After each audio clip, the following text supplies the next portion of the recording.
ரோமாபூரியாருக்கு எழுதுகிற நிருபத்துக்கு நேராய் திருப்பிக்கலாமா? ரோமர் 12வது அதிகாரம் முதல் 2 வசனத்தை நம்ம சேர்ந்து வாசிக்கலாமா?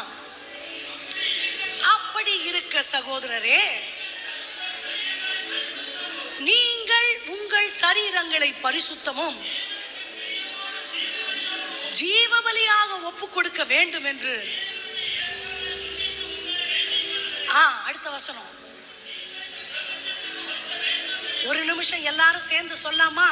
நீங்கள் இந்த பிரபஞ்சத்திற்கு ஒத்த வேஷம் தெரியாமல் தேவனுடைய நன்மையும் பிரியமும் பரிபூரணமும் ஆக்கப்பட்ட சித்தம் இன்னதென்பதை பகுத்தறியத்தக்கதாக உங்கள் மனம் புதிதாகிறதுனாலே மறுரூபமாகுங்கள். இந்த வசனத்தை முதல் தடவை படிக்கும் போது எனக்கும் புரியல. அப்படியே ரிவர்ஸ்ல வரலாமா? மறுரூபமாகுங்கள் அப்படின்னா என்ன? டிரான்ஸ்ஃபர்மேஷன். நான் என்ன நினைச்சேன்னா, 2வது வருகையில என்னுடைய சரீரம் எடுத்துக்கொள்ளப்படும் பொழுது என்னுடைய சரீரம் மறுரூபமாக்கப்படும். கையை பார்த்தா இருக்கும், தொட்டா இருக்காது. காலை பார்த்தா இருக்கும், தொட்டா இருக்காது. ஏன்னா நான் மறுரூபமாக்கப்பட்டு விட்டேன், புதிய சரீரத்தை தரித்து கொண்டு இருக்கிறேன் அப்படின்னு நான் நினைச்சேன். உண்மைதான். ஆனா 2ஆம் வருகையில போறவங்களுக்கு பவுல் எழுதல. பவுல் இப்ப எழுதுறாரு. புதிய ஏற்பாட்டு விசுவாசிகளாக நமக்கு சொல்றாரு, நீங்க மறுரூபம் ஆவணும். இந்த ரூபம் வேண்டாம். கிறிஸ்தவ வாழ்க்கை என்பது பரலோகத்தின் ஐஸ்வர்யங்களை பூமியில அனுபவிக்கிறது. அப்படின்னா என்ன? ஆராதனைக்கு வந்தா என்ன சொல்றோம்? அப்பா பரலோகத்துல இருந்த மாதிரி இருந்துச்சு. பரலோகத்துக்கா போனோம்? இல்ல, அந்த பிரசன்னத்தை அனுபவிக்கிறது. அப்புறம் என்ன சந்தோஷம், பரலோக சந்தோஷம். வீடுன்னா அது ஒரு குட்டி பரலோகமா இருக்கணும். ஆண்டவர் பரலோகத்தெல்லாம் குடும்பத்துக்கு தான் ஒப்பிடுகிறார். குடும்பத்துக்கு ஆண்டவர் ரொம்ப முக்கியத்துவம் கொடுக்கிறார். வேதம் ஆரம்பிக்கப்பட்டது ஆதாம் ஏவாள். தோட்டம், திராட்சை தோட்டம் குடும்பத்துக்கு ஒப்பிடப்படுகிறது. அந்த குடும்பம் சபைக்கு ஒப்பிடப்படுகிறது. அந்த சபையும் குடும்பமும் பரலோக ராஜ்யம் எல்லாமே குடும்பத்தோடு குடும்பத்தோடு குடும்பத்தோடு ஒப்புமையாக்கப்பட்டு பட்டு பட்டு பட்டு சொல்லப்படுகிறது. ஆமாவா? இயேசு கிறிஸ்து மணவாளன், சபை மணவாட்டி. அப்போ கணவன் மனைவிக்கு, குடும்பத்திற்கு ஆண்டவர் கொடுக்கிற முக்கியத்துவம், அந்த உறவுக்கு கொடுக்கிற முக்கியத்துவத்தை புரிந்து கொள்ள வேண்டிய இடத்துல நாம யாவரும் இருக்கிறோம். அல்லேலூயா. ஆண்டவருக்கு சர்வ வல்லவர் என்னென்னமோ பேர் இருக்கு. எல்லா பேரும் கூப்பிடுறதுல விட அப்பா பிதாவே அப்பா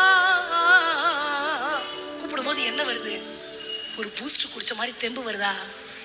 அதுதான் ஆண்டவர் தருகிற உறவு. அவருக்கு எத்தனையோ நாமம் இருக்கு. பழைய ஏற்பாட்டுல எல்லாம் இயேசுன்னு சொல்லவே மாட்டாங்களாம். எப்படி சொல்லுவாங்க? யஹோவே அப்படின்னுவாங்க. அப்படின்னா அவர் நாமத்தை உச்சரிக்கிறதுக்கு நான் தகுதி இல்லைன்னு அர்த்தம். நான் தகுதியே இல்லை, நான் உச்சரிக்கவே மாட்டேன். வேற ஒரு பேர் வச்சு நான் கூப்பிட்டுக்கிறேன். ஆனா நமக்கு பேர் சொல்லி கூப்பிடலாம், அப்பான்னு கூப்பிடலாம். வாங்கன்னா வந்துருவாரு. ஐயோயோயோ, நம்மள மாதிரி பாக்கியவான். ஒரு ராஜாவுக்கு முன்னாடி போய் நிக்கணும்னா என்னென்ன தகுதி வேணும் தெரியுமா? அவன் சவரம் பண்ணணும், குளிக்கணும், ராஜ வஸ்திரம் தரிக்கணும். ராஜாக்கு முன்னாடி நிக்கிறவன் துரைமார்கள்ல வல்லவனா இருக்கணும். அந்த எல்லா கலைகளிலும் தேறினவனா இருக்கணும். தானியேல் புஸ்தகத்துல போய் படிச்சு பார்த்தீங்கன்னா, just to stand before the king அவனுக்கு நிறைய எலிஜிபிலிட்டி வேணும். அகாஸ்வேரு ராஜாவுக்கு முன்னாடி போய் ராணி இப்படி ஒரு நிமிஷம் ராஜா பார்க்கறதுக்கு 6 மாசம் சுகந்த வஸ்திரம், வெள்ளை போலம், தூபவர்க்கம் என்னெல்லாம் ரெடி ஆகணும் தெரியுமா? இன்னைக்கு நான் அப்பா பிதாவே நான் போறனோ இல்லையோ, அவர் என் முன்னாடி வந்து நின்றுறாரு. என்ன வேணும் கேள்.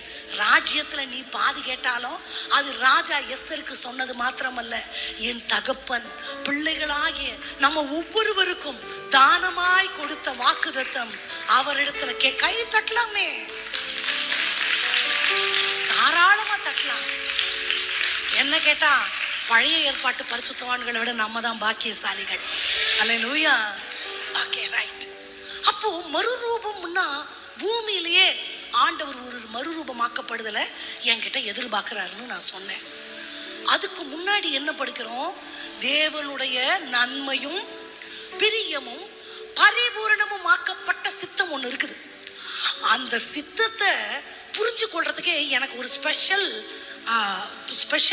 அண்டர்ஸ்டாண்டிங், எனக்கு தனி மூளை வேணுமாமா.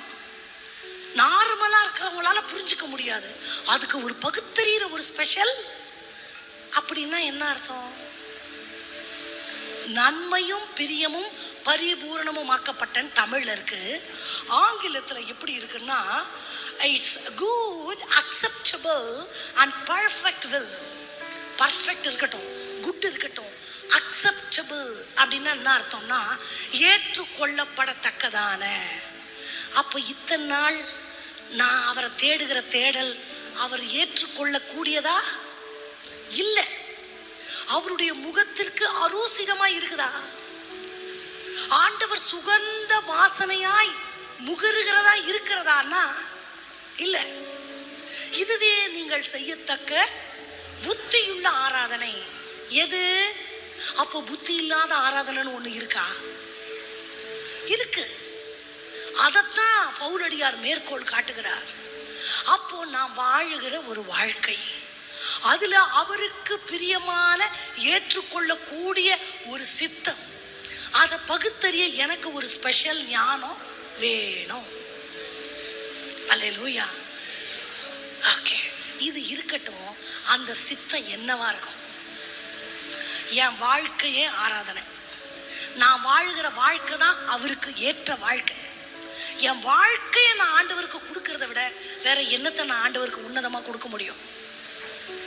நான் காணிக்க கொடுக்கலாம். என்னை விட காணிக்க கொடுக்க நிறைய பேர் இருக்கிறாங்களே. என்ன கொடுப்பேன் நான் உமக்கு, என்ன கொடுப்பேனோ, என்ன கொடுப்பேன் நான் உமக்கு, என்ன கொடுப்பேனோ.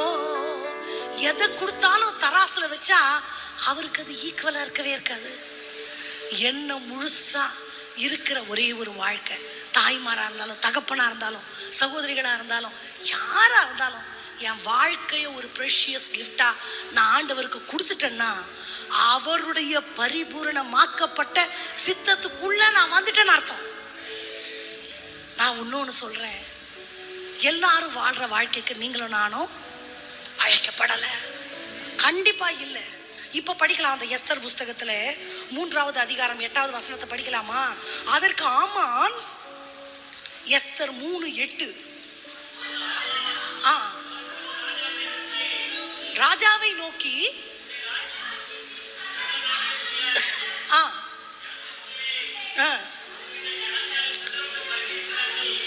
ஒருவித ஜனங்கள் சிதறுண்டு பரம்பி இருக்கிறார்கள்.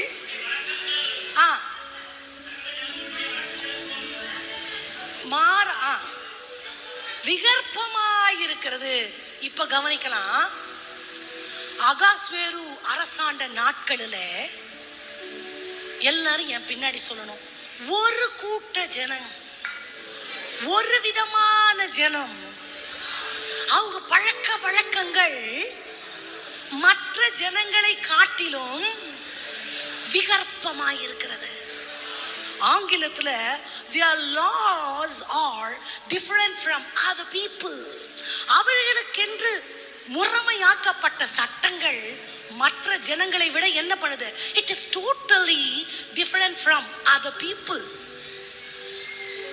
இது எங்க தெரியுமா? நமக்கு தான் சால சிறந்தது. இந்த பிரபஞ்சத்திற்கு ஒத்த வேஷம் தரிக்க நீங்களும் நானும், உலகத்துக்கு அது ரைட்டு, நமக்கு அது, உலகத்துக்கு அது ஓகே, நமக்கு வேண்டவே வேண்டாம். ஏன்? அன்னைக்கு யூத ஜனங்கள் ஒரு வித்தியாசம். அவர்களுடைய நியாய பிரமாணம் உலகத்துக்கு ஒத்ததாயிராமல் விகற்பமாயிருக்கும். இருதயத்துல கை வச்சு சொல்லுங்க, உலக மக்கள் ரைட்டுன்னு சொல்றதெல்லாம் எனக்கு ரைட்டு கிடையாது. உலக மக்கள் பரவாயில்லன்னு சொல்றதெல்லாம் எனக்கு பரவாயில்ல கிடையாது. நான் அழைக்கப்பட்ட அழைப்பு வேற, நான் வாழுகிற வாழ்க்கை வேற, எனக்கு அப்பா நியமிச்சிருக்கிற வழியே வேற வழி. சோ அதுதான் பவுல் சொல்றாரு, பிரபஞ்சத்துக்கு ஒத்த வேஷம் நீங்க தரிக்காதீங்க.